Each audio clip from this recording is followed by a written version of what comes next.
ಮುಖ್ಯವಾಗಿ ತಾಳ್ಮೆ ಬೇಕು. ನಮ್ಮ ಹುಡುಗರಿಗೆ ತಾಳ್ಮೆ ಕಮ್ಮಿ. ಏನು ರೀ ಎಷ್ಟು ಓದ್ತೀನಿ ಆಗವಲ್ತು, ಆಗೋದಿಲ್ಲ. ಅದು 10 ಸಲ ಪ್ರಯತ್ನ ಮಾಡಬೇಕು, 20 ಸಲ ಮಾಡಬೇಕು, 30 ಸಲ ಮಾಡಬೇಕು, ಬೇರೆ ಹಾದಿ ಇಲ್ಲ, ಅದಕ್ಕೆ ಮಾಡಬೇಕು. ಅದಕ್ಕೆ ಆ ಪ್ರಯತ್ನ ಬಿಡುವಂಗಿಲ್ಲ. ತಾಳ್ಮೆ ಬೇಕು ಮನುಷ್ಯಾಗ. ಒಂದು ಊರಾಗ ಒಬ್ಬ ರಾಜ ಪ್ರವಾಸಕ್ಕೆ ಹೊಂಟಿದ್ದ, ತನ್ನ ಮಂತ್ರಿಗಳ ಜೋಡಿ ಎಲ್ಲ ಕುದುರೆ ಗಾಡಿಯೊಳಗೆ ಜೋರಾಗಿ ಹೊಂಟಾನ. ಮತ್ತು ರಾಜ ಒಬ್ಬನೇ ಹೋಗೋದಿಲ್ಲಲ್ಲ, ಹಿಂದೆ ಮುಂದೆ. ಈ ಮಿನಿಸ್ಟ್ರುಗಳಿಗೆ ಹಿಂದೆ ಮುಂದೆ 3-4 ಜೀಪ್ ಇರ್ತಾವಂತ, ಮತ್ತು ಅವಾಗೇನು ಮುಂದೆ 3-4 ಕುದುರೆ ಗಾಡಿ, ಹಿಂದೆ 3-4 ಕುದುರೆ ಗಾಡಿ, ರಾಜನ ಪರಿವಾರ ಎಲ್ಲ ಹೋಗ್ತಿದ್ರು. ಎಡಕ ಬಲಕ ದ್ರಾಕ್ಷಿ ತೋಟ.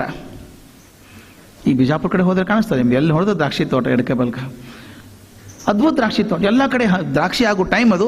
ಎಲ್ಲ ಗೊಂಚಲು ದ್ರಾಕ್ಷಿ ಕಾಣಿಸ್ಲಿಕ್ಕೆತ್ತಾವ. ರಾಜ ಬರ್ತಾನೆ ಅಂದ್ಕೊಳ್ಳಿ, ಪಾಪ ರೈತರೆಲ್ಲ ಬಂದು ತಮ್ಮ ದ್ರಾಕ್ಷಿ ಕೊಟ್ಟು ಹೋಗ್ತಿದ್ರು ರಾಜಗೆ. ಆದ್ರೂ ಒಂದು ಕಡೆ ಮಜಾ ಆಗ್ಬಿಡ್ತು. ರಾಜ ನೋಡ್ತಾನೆ, ಎಕರೆಗಟ್ಟಲೆ ತೋಟದ ದ್ರಾಕ್ಷಿ ತೋಟ, ಎಲಿ ಎಲ್ಲ ಹುಲಸಾಗಿ ಬಳ್ಳಿ ಚಲೋ ಬೆಳೆದು ಬಿಟ್ಟದ. ಆದ್ರೂ ಒಂದೇ ಒಂದು ದ್ರಾಕ್ಷಿ ಹಣ್ಣು ಇಲ್ಲ. ಅವಂದ ಈಗ ಬಿಡಿಸ್ಯಾರೇನು, ಮತ್ತೆ ಒಂದು ಹಣ್ಣಿಲ್ಲ ಒಳಗೆ, ಕೇಳ್ಕೊಂಬರ್ರಿ ಅಂದ. ಮಂತ್ರಿಗಳು ಹೋಗಿ ಬಂದು ಹೇಳಿದ್ರು, ಇವ್ ಮಹಾ ಮೂರ್ಖಿದ್ದಾನ್ರಿ ಇವ ರೈತ, ತಲೆ ಬರಬರಲಿ ಅಂದ್ರು. ಯಾಕೆ ಕರೀರ ಅವನು. ಕರೆದ್ರು, ಏನಪ್ಪ ನಿಂತ ಹೊಲ್ದ ಒಂದು ಹಣ್ಣಾಗಿಲ್ಲಲ್ಲೋ, ಎಲ್ಲ ಕಡೆ ದ್ರಾಕ್ಷಿ ಹಣ್ಣು ಕಂಡಪಟ್ಟೆ, ನಿಮ್ಮ ಕಡೆ ಯಾಕಾಗಿಲ್ಲ ಅಂತ ಕೇಳಿದರು. ಅವ ಹೇಳ್ದ, ಇಲ್ರಿ ಸರ, ನನಗೆ ಯಾರೊಬ್ಬರು ದೊಡ್ಡವರು ಒಂದು ಸ್ಪೆಷಲ್ ಬೀಜ ಕೊಟ್ಟಾರ, ದ್ರಾಕ್ಷಿ ಹಣ್ಣಿನ ಬೀಜ ಕೊಟ್ಟಾರ, ಅವನು ಹಾಕಿನ ನಾವು. ಈ ಆರ್ಡಿನರಿ ಬೀಜ ಅಲ್ರಿ ಇವು, ಮತ್ತು ಹಣ್ಣು ಯಾಕಾಗಿಲ್ಲ? ಇಲ್ರಿ ಸರ್, ಇವು 30 ವರ್ಷಕ್ಕೆ ಹಣ್ಣಾಗ್ತಾವಂತ.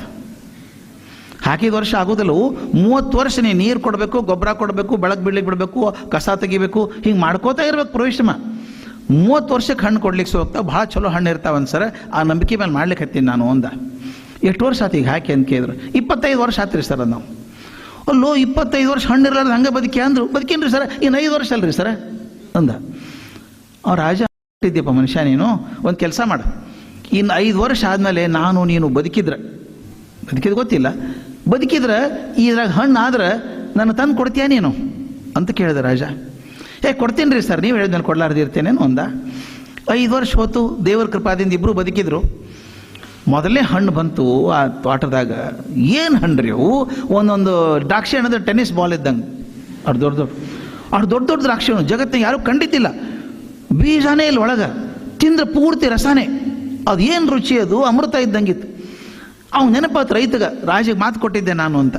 ಒಂದು ಬುಟ್ಟಿ ಒಳಗೆ, ದೊಡ್ಡ ಬುಟ್ಟಿ ಒಳಗೆ ಒಂದಿಷ್ಟು ಹಣ್ಣು ತುಂಬಿಕೊಂಡು ಅರಮನೆಗೆ ಹೋಗಿ ವಿಸಿಟಿಂಗ್ ಕಾರ್ಡ್ ಅಂತ ಇರಂಗಿಲ್ಲಲ್ಲ ಅವಾಗ, ಹೇಳ್ದ ನಾ ರೈತ ಬಂದೀನಿ ಅಂತ. ರೈತರು ದಿನ ಬರ್ತಿರ್ತಾರೆ, ಯಾರಪ್ಪ ನೀನು ಅಂದರು. ಇಲ್ರಿ ನಮ್ಮ ಸಾಹೇಬ್ರಿಗೆ ಹೇಳ್ರಿ, ರಾಜರಿಗೆ ನಾ ಹೇಳಿದ್ದೆ 30 ವರ್ಷ ಆದ್ಮೇಲೆ ಹಣ್ಣು ಆಗ್ತಾವ ಅಂತ ಹೇಳಿ, ಚಲೋ ಹಣ್ಣವ ತೊಗೊಂಬಂದೀನಿ ಅಂತ. ರಾಜಿಗೆ ನೆನಪತ್ತು, ಕರಿ ಒಳಗೆ ಹುಡುಗನ ಅಂದರು. ನೀವು ರೈತ ಹೋದ, ತಾನು ಹೆಂಡತಿ ಮಕ್ಕಳನ್ನ ಕರ್ಕೊಂಡು ಹೋಗ್ಯಾನ, ದ್ರಾಕ್ಷಿ ಹಣ್ಣಿನ ಬುಟ್ಟಿ ರಾಜನ ಮುಂದಿಟ್ಟ. ರಾಜ ಅಂತ, ದ್ರಾಕ್ಷಿ ಹಣ್ಣು ಇವು ಅಂದ. ಹೌದು, ಎಂಥ ಭಾರಿ ಅವಲೋ, ಅದಕ್ಕೆ ಸರ್ 30 ವರ್ಷ ಕಾದಿದ್ದೆ ಸರ್ ನಾನು ಅಂದ. ಹಣ್ಣು ತಿಂದ ರಾಜ, ಯೋಗತೆ ಅಮೃತಪ್ಪ ಇದು. ತಾನು ಹೆಂಡತಿ ಕೊಟ್ಟ, ಮಕ್ಕಳಿಗೆ ಕೊಟ್ಟ, ಮಂತ್ರಿಗಳಿಗೆ ಕೊಟ್ಟ. ಬೆಸ್ಟ್ ಮಾಡಿ ನೋಡ್ಪ ಹುಡುಗ ಅಂದ. ಕರೆದು ಏನು ಮಾಡ್ದ, ಅಷ್ಟಕ್ಕೆ ಬಿಡಲಿಲ್ಲ. ತನ್ನ ಅಮಾತ್ಯರನ್ನು ಕರೆದ, ನಮ್ಮ ಟ್ರೆಜರಿ ತೆಗೀರಿ, ಅತ್ಯಂತ ಬೆಲೆ ಬಾಳುವಂಥ ಆಭರಣಗಳನ್ನು ತೊಗೊಂಬರ್ರಿ ಅಂದ. ಕೋಟಿಗಟ್ಟಲೆ ಬೆಲೆ ಬಾಳುವಂಥ ಆಭರಣ ತಂದು ತಗೋ, ನಿನಗೆ ಬಹುಮಾನ ಕೊಟ್ಟೀನಿ ಅಂದ. ಅಷ್ಟೇ ಬಿಡಲಿಲ್ಲ, ನೀ ಯಾವ ಊರಾಗಿದ್ದೀಯಲ್ಲ ಆ ಊರು ನಿನಗೆ ಬರೆದು ಕೊಟ್ಟೀನಿ, ಇನ್ಮೇಲೆ ನೀನೇ ಅದಕ್ಕೆ ರಾಜ ಅಂದು ಬರೆದು ಕೊಟ್ಟ. ಸುದ್ದಿ ಹಬ್ಬಂಗಿಲ್ಲ ಹೊರಗೆ. ಏನು ಹುಚ್ಚದಾನ ರಾಜ, ತಲೆ ಕೆಟ್ಟೋಗ್ಯದ. ಒಂದು ಬುಟ್ಟು ಹಣ್ಣು ಕೊಟ್ಟರೆ ಒಂದು ಊರು ಕೊಡೋದ, ಆಮೇಲೆ ಬಂಗಾರ ಬೆಳ್ಳಿ ಎಲ್ಲ ಕೊಟ್ಟಂತ, ವಜ್ರ ಕೊಟ್ಟಂತ. ಮರುದಿವ್ಸ ನೋಡ್ರಿ ಏನಾಯ್ತು, ಅರಮನೆ ಮುಂದೆ ಕ್ಯೂ ಹತ್ತಿ ಬಿಡ್ತೆ, ಬಂದಿದ್ದೆಲ್ಲ ಬುಟ್ಟಿ ಹಿಡ್ಕೊಂಡು ತಮ್ಮ ಹೊಲ್ದಾಗ ಬೆಳೆದು ದ್ರಾಕ್ಷಿ ತಂದುಬಿಟ್ರೆ ಎಲ್ಲರೂ ಗುಡ್ಗಟ್ಲೆ.